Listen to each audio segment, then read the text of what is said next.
ఏకాదశి వ్రత కథ, శ్రీ మహావిష్ణువు పూజా విధానం, అలాగే ఈ వ్రత ఫలితాల విశేషత. యోగిని ఏకాదశి వ్రత పురాణ మాధుర్యంతో పలికే ప్రతి ఒక్క నామంలో పరమాత్మ తత్వం వెలిసే హరినామ సంకీర్తనలో ఏకాదశి అనేది సకల వ్రతాలకు నుదుటి రత్నం లాంటి తేజోమయమైన తేదీ. ఆషాఢ మాసం కృష్ణపక్షంలో వచ్చే యోగిని ఏకాదశి, ఇది పాపమోచనం చేసే పవిత్రమైన తిథి. ఇప్పుడిది జరిగిందని స్కంద పురాణంలో వ్రతకథ చెబుతుంది. కథ ప్రారంభం కుబేరుని నగరంలో. అలకాపురం అనే నగరంలో ధనరాజు కుబేరుడు యక్షరాజుగా పరిపాలించేవాడు. అతడు పరమ విష్ణు భక్తుడు, రోజూ విష్ణు పూజ చేసి సకల పనులు ప్రారంభించే ధర్మనిష్ఠుడు. ఆయన వద్ద గుణ అనే నమ్మకమైన యక్షుడు సేవకుడిగా ఉండేవాడు. అతడు కూడా మంచి స్వభావం కలవాడే. కాని ఓసారి అతడు కుబేరుని నిత్యమైన పూజకు తులసి పత్యం తేవడం మర్చిపోయాడు. అది కుబేరుని కోపాన్ని రగిలించింది. కుబేరుడు గుండె నిండిన కోపంతో శపించాడు. నీలా విష్ణు భక్తిని నిర్లక్ష్యం చేసేవారు యక్షలోకం అర్హులు కారు. నీవు భూమ్మీద రాక్షసుడిగా పుట్టితినే అన్నం దక్కకుండా దరిద్రుడవవు. శాపగ్రస్తుడైన గుణుడు భయంకర జీవితం. ఆ శాపఫలితంగా గుణుడు ఒక పల్లెటూరిలో రాక్షసునిగా జన్మించాడు. అతని రూపం భయంకరమైనది. అడవుల్లో తిరుగుతూ మృగాలను చంపి తినేవాడు. అతని జీవితం శాపబంధనాల్లో గడిచిపోయింది. అతడు పాపపు జీవితానికి విసిగిపోయి దుఃఖించసాగాడు. ఒకరోజు అతడు యదృచ్ఛగా వేణుగిరి పర్వత ప్రాంతానికి వెళ్లాడు. అక్కడ అతనిని దర్శించిన మహాత్ములు అతని అంతఃకథ వినటంతో ఆయన హృదయం కరిగిపోయింది. మహర్షుల ఉపదేశం. ఓ గుణ, నీకు ఈ శాపం నుండి విముక్తి కావాలంటే నీవు యోగిని ఏకాదశి రోజున భక్తితో శ్రీహరిని పూజించు. ఉపవాసం చేయి, రాత్రంతా జాగరణ చేయి. అప్పుడు నీ జన్మజన్మాంతర పాపాలు భస్మమై ముక్తి లభిస్తుంది. ఆ మహర్షుల మాటలను వినగానే గుణుడు మంత్రముగ్ధుడై ఆ ఏకాదశి రోజున భక్తి నిష్ఠతో వ్రతాన్ని ఆచరించాడు. అతడు ఆచరించిన త్యాగం, నిరాహార దీక్ష, నిష్ఠతో పూజ చేసిన పుణ్య ఫలితంగా ఆ రాత్రే అతని రాక్షస రూపం తొలగిపోయింది. మళ్లీ అతడు యక్షరాజు కుబేరుని వద్ద సేవకుడిగా మారి పూర్వస్థితిని పొందాడు. ఈ గాథ దివ్యమైన శబ్దంతో మనకు చెప్తుంది, పాపానికి పరిహారం ఉంది. దైవభక్తి ముందు శాపము శక్తిలేనిది. శ్రీ మహావిష్ణువు పూజా విధానం విశదంగా. ఉదయం పూజ. 1. స్నానం అనంతరం శుద్ధమైన వస్త్రాలు ధరించాలి. 2. పూజా స్థలాన్ని శుభ్రపరిచి దక్షిణాభిముఖంగా విష్ణు చిత్రం లేదా విగ్రహం ఏర్పాటు చేయాలి. 3. ముందు గణపతి పూజ, తర్వాత తులసి వేసి మహావిష్ణువుని ఆవాహన చేయాలి. 4. శంఖనాదం చేసి నైవేద్యం, దీపారాధన చేయాలి. పూజలో ఉపయోగించవలసిన దినుసులు: తులసి దళాలు, పంచామృతం, నారికేళం, పుష్పాలు, గంధం, నైవేద్యంగా పాలు లేదా పండ్లు. మంత్రపఠనం. ఓం నమో నారాయణాయ నమః 108 సార్లు జపించాలి. విష్ణు సహస్రనామ పఠనం చాలా శుభప్రదం. విష్ణు అష్టోత్తర శతనామావళి, తులసి స్తోత్రం, గోవింద నామాలు కూడా పఠించాలి. రాత్రి జాగరణ. దీపం వెలిగించి హరినామ సంకీర్తన చేయాలి.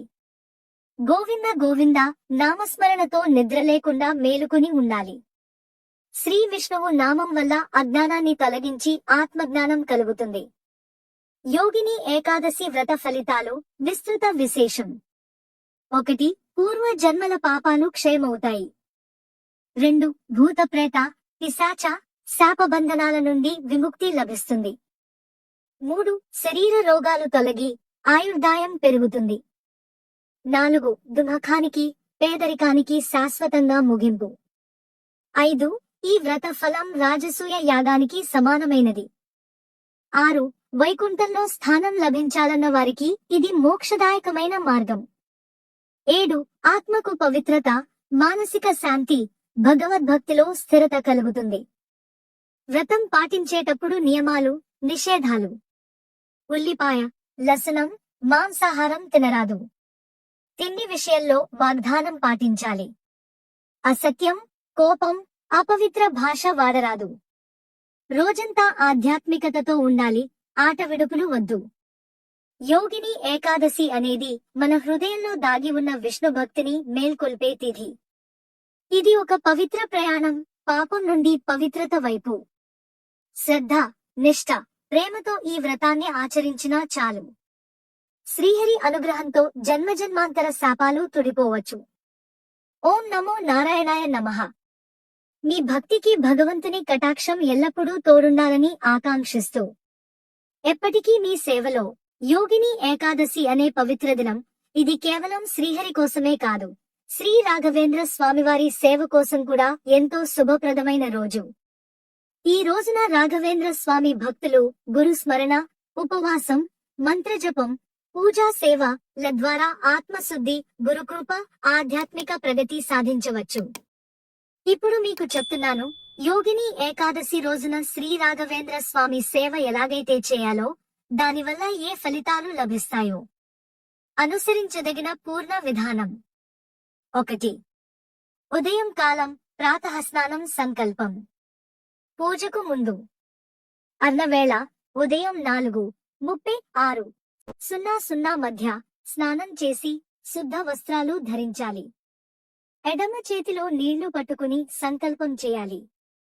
ఓం శ్రీ రాఘవేంద్ర స్వామి ప్రీత్యర్థం, శ్రీమన్నారాయణ అనుగ్రహార్థం యోగిని ఏకాదశి వ్రతాన్ని ఉపవాస సహితంగా, గురుసేవ సహితంగా ఆచరిస్తున్నాను అని చెప్పాలి.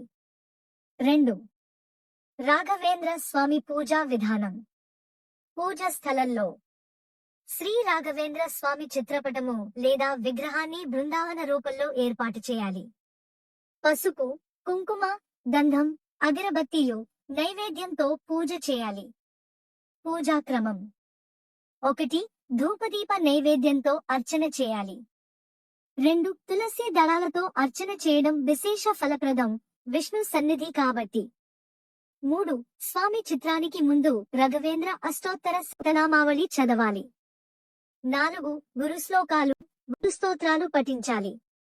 ఉదాహరణలు: ఓం శ్రీ రాఘవేంద్రాయ నమః 108 సార్లు జపం.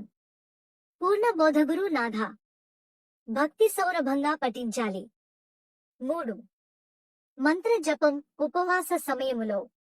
ముఖ్య మంత్రం ఓం శ్రీ రాఘవేంద్రాయ నమః. ఈ మంత్రాన్ని కనీసం 108 సార్లు జపించాలి. మంత్రాన్ని తులసి మాలతో నిశ్శబ్దంగా, గభీరంగా ధ్యానం చేస్తూ ఉచ్చరించాలి. ఇది రాధ అనే బీజాక్షరాన్ని కలిగి ఉండి మన హృదయంలో గురుగ్రహ శక్తిని ప్రేరేపిస్తుంది. 4. రాత్రి జాగరణ మరియు హరినామ సంకీర్తన. శ్రీమన్నారాయణ నామస్మరణ చేస్తూ స్వామివారి ముందు దీపం వెలిగించి జాగరణ చేయాలి. ఓం నమో నారాయణాయ, ఓం శ్రీ రాఘవేంద్రాయ నమః అనే 2 నామాలను మారుమారుగా జపించాలి. రాఘవేంద్ర స్వామి బృందావనాల్లో జరిగే అద్భుతాలు, చరిత్ర, జీవిత గాథలను పఠించండి, వినండి. భక్తితో శ్రీమద్ గోపాలదాస కృతుల్ని పఠించడం అనేక పుణ్యఫలాల దారి. 5. సేవారూపంగా చేసే ఇతర కార్యాలు. 1. పేదలకు అన్నదానం, పాలు పండ్లు పంచడం, స్వామివారి ఆశీర్వాదం త్వరగా కలుగుతుంది. 2. సాంప్రదాయంగా బ్రాహ్మణ సేవ, స్వామి బ్రాహ్మణ శ్రేష్ఠుడు కాబట్టి ఇది మానసిక పుణ్యంగా ఉంటుంది. 3. గురు జీవితం మీద జ్ఞానపఠనం, అంటే శ్రీరాఘవేంద్ర విలంబిత చరిత్ర చదవడం. 4. శ్రీరాఘవేంద్ర స్తోత్రం లేదా కీర్తనలను విని చింతన చేయడం. ఈ సేవ వల్ల లభించే ఫలితాలు: 1. పాప విమోచనము, జన్మల పాటు కూడిన కర్మలు తొలగిపోతాయి. 2. గురుకృప ప్రాప్తి, గురువు అనుగ్రహం వల్ల విద్య, ఆరోగ్యం, సంసారం సుభిక్షంగా మారుతుంది. 3.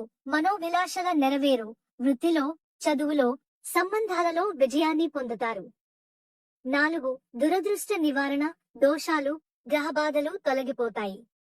5. శాంతి, మోక్ష ప్రాప్తి, జ్ఞానాన్ని కలిగించే ఉపశమన స్థితి లభిస్తుంది. 6. ఇష్టం మేరకు పిల్లల, ఆరోగ్య, ఉద్యోగ ప్రాప్తి విషయంలో మంచి మార్గాలు తెలుస్తాయి. ఈ రోజున చేసే రాఘవేంద్ర స్వామి సేవ అనేది ఒక్క రోజు భక్తి కాదు, అది మన జీవితాన్ని పరిపక్వతగా మార్చే ఆధ్యాత్మిక శక్తి వేదిక. యోగిని ఏకాదశి గురు సేవ, గురు భగవద్ దృష్టి. ఇది కేవలం ఒక పవిత్ర సమీకరణ కాదు, మన ఆత్మకే ఆరాధన మార్గం. రాత్రి నిద్రకు ముందు ఈ మాటలు పలకండి.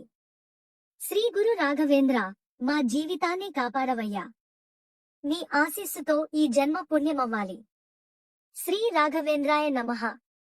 ఇలా హృదయపూర్వకంగా స్వామివారి ఆశ్రయాన్ని కోరిన వారిని ఆయనే విడవడు. శుభం భవతు. ఈ యోగిని ఏకాదశి మీకు స్వామివారి అనుగ్రహం తీసుకురావాలని ఆరాధనాత్మకంగా కోరుకుంటూ మీ భక్త స్నేహితుడు